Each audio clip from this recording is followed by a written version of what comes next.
Genesis 3. Now the serpent was more crafty than any other beast of the field that the Lord God had made. He said to the woman, Did God actually say, "You shall not eat of any tree in the garden"? And the woman said to the serpent, We may eat of the fruit of the trees in the garden, but God said, You shall not eat of the fruit of the tree that is in the midst of the garden, neither shall you touch it, lest you die.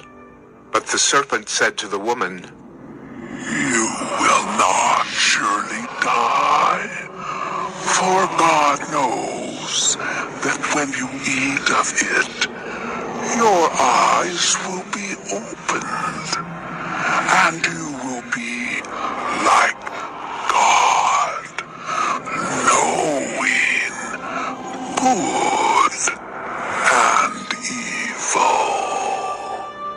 So when the woman saw that the tree was good for food, and that it was a delight to the eyes, and that the tree was to be desired to make one wise, she took of its fruit and ate. And she also gave some to her husband who was with her, and he ate.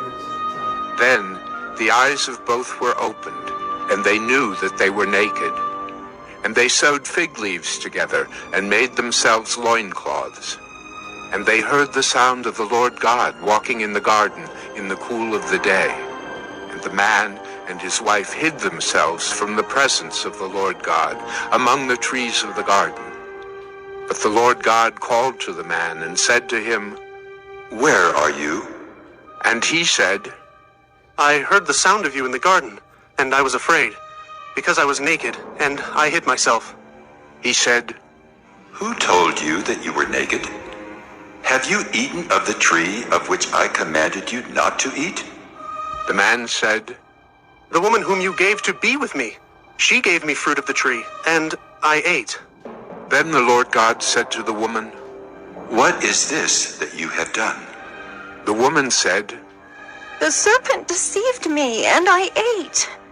The Lord God said to the serpent, Because you have done this, cursed are you above all livestock, and above all beasts of the field.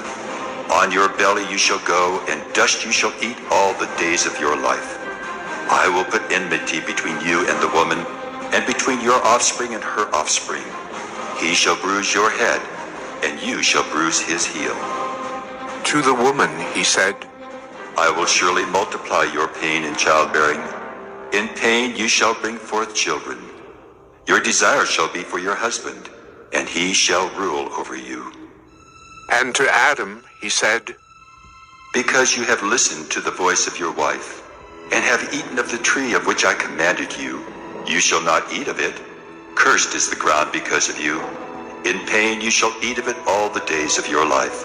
Thorns and thistles it shall bring forth for you, and you shall eat the plants of the field. By the sweat of your face you shall eat bread, till you return to the ground, for out of it you were taken. For you are dust, and to dust you shall return. The man called his wife's name Eve, because she was the mother of all living. And the Lord God made for Adam and for his wife garments of skins and clothed them. Then the Lord God said, Behold, the man has become like one of us in knowing good and evil. Now, lest he reach out his hand and take also of the tree of life and eat, and live forever.